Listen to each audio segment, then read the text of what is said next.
सोचो जरा, अगर तुम एक स्पेस मिशन पर सिर्फ 20 दिन के लिए गए और जब वापस लौटे तो धरती पर पूरे 72 साल बीत चुके हों। वो अपने लोग जिन्हें तुमने बस कुछ दिन पहले देखा था अब बूढ़े और कमजोर हो चुके हैं और तुम्हारे आसपास की दुनिया पूरी तरह बदल चुकी है। लेकिन तुम बिल्कुल वैसे ही हो जैसे 20 दिन पहले थे। ये सफर जितना रोमांचक है उतना ही डरावना भी। और हां, अगर तुम्हें लगता है ये मजाक है तो यकीन मानो दोस्तों, इस कहानी के बाद तुम्हारा नजरिया ब्रह्मांड के बारे में हमेशा के लिए बदल जाएगा। पहली बार इंसानी इतिहास में यूनिवर्सल स्पेस एजेंसी ने 2 बहादुर एस्ट्रोनॉट्स कैप्टन स्मिथ और डॉक्टर कैलरीन को एक रहस्यमयी मिशन पर भेजा। उन्होंने डार्क स्टार नाम के स्पेसक्राफ्ट में सवार होकर एक अनजानी यात्रा शुरू की। उनका मकसद था कॉस्मोस की गहराइयों में जाना और उस जगह का पता लगाना जहां आज तक कोई इंसान नहीं पहुंचा था। एक ऐसी जगह जहां एक अदृश्य ताकत अपनी जबरदस्त खिंचाव से रोशनी तक को निगल जाती है, जहां अरबों ग्रह हमारी धरती जैसे कुछ भी न बचकर गायब हो सकते हैं। हां, वही डरावनी और रहस्यमयी जगह ब्लैक होल। मिशन के शुरुआती दिन बिल्कुल सामान्य लगे, लेकिन उन्हें पता नहीं था ये असली तूफान से पहले की शांति थी। दोनों बातें करते रहे, यादें, गाने और हंसी मजाक शेयर करते हुए। स्मिथ ने मुस्कुराकर पूछा, कैलरीन, मिशन के बाद क्या प्लान है? कहीं घूमने का सोचा है? कैलरीन ने हंसते हुए जवाब दिया, हाँ स्मिथ, लौटकर मैं अपने पति और बेटी को ट्रिप पर ले जाऊंगी। बहुत टाइम से उनके साथ असली वक्त नहीं बिताया। स्मिथ मुस्कुराए, बढ़िया, मेरे दोनों बेटे भी मुझसे वीकेंड ट्रिप की जिद कर रहे हैं। शायद इस बार मैं वाकई उनके साथ जाऊं। मेरी बीवी कहती है तुम घर पर रहो, बस इतना ही मेरे लिए सबसे बड़ी खुशी है। कैलरीन ने गर्मजोशी से मुस्कुराकर कहा, सही कह रहे हो, जिंदगी अपने अपनों के बिना अधूरी लगती है। फिर उनकी बातें गंभीर हो गईं। स्मिथ ने कहा, कैलरीन, अगर यह मिशन सफल रहा और हम जरूरी डेटा लेकर लौटे तो हमारे वैज्ञानिक यूनिवर्स के राज खोल देंगे। इंसानी इतिहास का नया चैप्टर लिखा जाएगा। दोनों बेहद उत्साहित थे, लेकिन उन्हें जरा भी अंदाजा सा नहीं था कि वो जगह जहां वे जा रहे थे वहां वक्त धरती जैसा नहीं चलता। उनके लिए यह बस एक और रिसर्च मिशन था, लेकिन हकीकत में यह सफर उनकी जिंदगी ही नहीं बल्कि इंसानियत का टाइम और स्पेस देखने का नजरिया बदल देने वाला था। गहरी बातचीत में डूबे उन्हें एहसास ही नहीं हुआ कि वो अपनी तय मंजिल से आगे निकल चुके हैं। अचानक उनके स्क्रीन पर अजीब सिग्नल्स चमकने लगे। सन लग रहा था मानो आसपास कुछ गड़बड़ हो रही हो, कुछ ऐसा जैसा उन्होंने पहले कभी महसूस नहीं किया। उनके उपकरण अजीब गुरुत्वाकर्षण ग्रेविटी रिकॉर्ड कर रहे थे। तभी समझ आया ब्लैक होल करीब है, लेकिन उसके जबरदस्त खिंचाव की वजह से उनका नेविगेशन सिस्टम जवाब दे गया। स्मिथ और कैलरीन ने फैसला किया जब तक सब कुछ क्लियर नहीं हो जाता वो आगे नहीं बढ़ेंगे। लंबे समय तक उनका जहाज यूं ही फंसा रहा। धरती से संपर्क टूट चुका था। हर सेकंड, हर किलोमीटर उन्हें और गहरे खींच रहा था। डर धीरे धीरे उनके दिलों में घर कर गया। फिर स्क्रीन पर एक और वार्निंग चमकी, ग्रेविटेशनल प्रेशर इंक्रीजिंग। दोनों के होश उड़ गए। स्मिथ ने गंभीर होकर कहा, हमें जहाज मोड़ना होगा, शायद यही एक मौका है बचने का।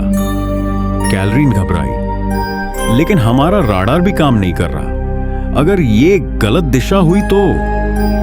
स्मिथ ने गहरी सांस लेकर कहा, हमारे पास और कोई चारा नहीं है कैलरीन। उन्होंने जहाज मोड़ने की कोशिश की। एक पल को लगा सब ठीक हो रहा है, लेकिन फिर जहाज रुक गया। आधा जहाज खाली स्पेस में था, बाकी आधा ब्लैक होल के खिंचाव में फंसा हुआ। अलार्म और वार्निंग्स लगातार बज रहे थे। उनकी आंखों के सामने अब ब्लैक होल दिखाई दिया, इतना विशाल और डरावना कि लग रहा था पूरा ब्रह्मांड निगल जाएगा। दिल धड़कने लगे, चेहरे पीले पड़ गए, जैसे मौत उनके सामने खड़ी हो। उनका जहाज रेत के जर्रे से भी छोटा था। ब्लैक होल के सामने इंसान और उसकी तकनीक धूल के कण जैसी। दोस्तों, कहानी आगे बढ़ाने से पहले कुछ सच्चाइयां सुनो। 1, वैज्ञानिक कहते हैं कि हमारी आकाशगंगा मिल्की वे के बीच में एक सुपरमैसिव ब्लैक होल है, सजिटेरियस ए, जिसका द्रव्यमान मास हमारे सूरज से 40 लाख गुना ज्यादा है। 2, जब दो ब्लैक होल टकराते हैं तो इतनी ताकतवर गुरुत्वीय लहरें, ग्रेविटेशनल वेव्स पैदा होती हैं कि उनकी गूंज अरबों प्रकाश वर्ष दूर धरती तक महसूस की जा सकती है। 3, ब्लैक होल अलग अलग साइज के होते हैं, कुछ तो बस कुछ किलोमीटर चौड़े और कुछ लाखों किलोमीटर व्यास डायमीटर के। 4, अब तक का सबसे बड़ा ब्लैक होल है टोन 618, जिसका द्रव्यमान हमारे सूरज से 66 अरब गुना बड़ा है। स्मिथ और कैलरीन खामोश बैठे रहे। आखिरकार कैलरीन की कांपती आवाज निकली, स्मिथ, क्या हम कभी इस जाल से निकल पाएंगे? और अगर नहीं निकले तो कितने दिन जिंदा रहेंगे? हमारे पास मुश्किल से 8 दिन का खाना है, वो भी अगर सही से बांटकर खाएं। क्या कोई हमें ढूंढने आएगा या हमारी कहानी यहीं खत्म हो जाएगी? उसकी आवाज टूट गई, आंखों से आंसू बह निकले। उम्मीद की आखिरी किरण बुझती नजर आई। उनके सारे इलेक्ट्रॉनिक सिस्टम बंद हो चुके थे, न कोई सिग्नल, न कोई आवाज, स्क्रीन पर कोई हलचल नहीं। यहां तक कि स्मिथ की कलाई घड़ी भी रुक गई, जैसे समय ने खुद उन्हें छोड़ दिया हो। स्मिथ ने भारी मन से कहा, काश मैंने अपने बेटों को वो ट्रिप करवाई होती। मैंने उनसे वादा किया था कि 20 दिन बाद लौटकर हम सब साथ जाएंगे। अब शायद मैं उन्हें कभी ना देख पाऊं। उसकी आंखें भर आईं। हर ख्वाब, हर उम्मीद उस काले अंधेरे में दब गई। दोनों भूखे, प्यासे और टूटे हुए बस एक ही चीज सोच रहे थे, धरती, अपना घर, अपने परिवार। लेकिन उन्हें अंदाजा नहीं था कि वहां उनके लिए कितना वक्त बीत चुका है। दोनों इंतजार करते रहे किसी चमत्कार के। थककर सो गए। जब जागे तो ब्लैक होल और ज्यादा उग्र हो चुका था। बड़े बड़े एस्टेरॉयड, उल्कापिंड उसकी ओर खींचते और एक झटके में धूल बनकर गायब हो जाते। ये देखकर कैलरीन बिखर गई।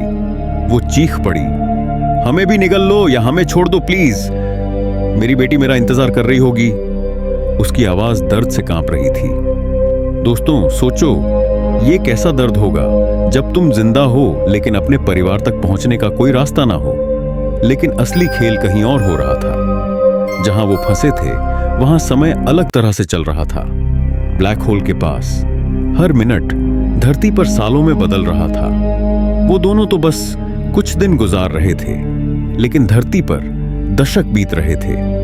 आखिरकार अचानक उनके जहाज को जोर का झटका लगा, जैसे किसी चीज से टकरा गए हों। कैलरीन ने थके हुए आंखें खोली, बाहर देखा और दंग रह गई। उसकी आंखों से खुशी के आंसू छलक पड़े।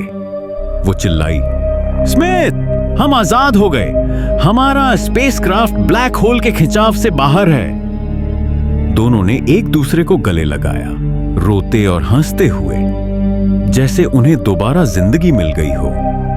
स्मिथ ने हैरान होकर पूछा, यह कैसे हुआ? हम कैसे बच निकले? कैलरीन ने सांस रोकते हुए कहा, मुझे लगता है किसी एस्टेरॉयड ने हमसे टकराकर हमारे जहाज को दूसरी दिशा में धकेल दिया, इसीलिए हम ब्लैक होल से बाहर निकल पाए। धीरे धीरे उनके सारे सिस्टम फिर से चालू हो गए। राडार, नेविगेशन, सब काम करने लगे। बिना वक्त गंवाए उन्होंने धरती से संपर्क किया। जैसे ही उनका सिग्नल धरती पर पहुंचा, स्पेस सेंटर में हड़कंप मच गया। वैज्ञानिकों ने पूछा, कौन हो तुम लोग? ये कोई एलियन शिप है क्या भाई? लेकिन फिर जवाब आया, ये स्मिथ और कैलोरीन है। हम 1952 में ब्लैक होल मिशन पर डार्क स्टार से निकले थे। सबकी सांसें थम गईं। ये मिशन तो कई दशक पहले लॉस्ट और फेल्ड घोषित हो चुका था, और अब अचानक उनके एस्ट्रोनॉट्स जिंदा मिल गए। स्मिथ ने कांपती आवाज में पूछा, अभी कौन सा साल चल रहा है? धरती से जवाब मिला, ये साल 2024 है। तुम करीब 72 साल बाद हमसे संपर्क कर रहे हो। स्मिथ और कैलोरीन सन्न रह गए। उनके लिए तो ये बस 20 दिन थे, लेकिन धरती पर पूरा एक जमाना बीत चुका था। जब स्मिथ और कैलोरीन वापस धरती पहुंचे तो सब कुछ बदल चुका था। ये धरती वही थी, लेकिन उनके लिए एकदम अनजानी। कैलोरीन भागी भागी अपनी बेटी से मिलने गई, लेकिन उसकी बेटी अब छोटी सी बच्ची नहीं थी। वो अब 75 साल की बूढ़ी औरत बन चुकी थी। कैलोरीन कांपते हुए उसके पास पहुंची। बेटी ने उसे अजनबी निगाहों से देखा और धीरे से पूछा, आप कौन हैं? कैलोरीन वहीं टूट गई। उसने उसे कसकर गले लगाया और रोते रोते बोली, मैं तुम्हारी मां हूं। मुझे माफ कर दो मेरी बच्ची, मुझे माफ कर दो। बेटी की आंखों में हैरानी थी, लेकिन कैलोरीन के लिए तो जिंदगी का सबसे बड़ा सदमा था।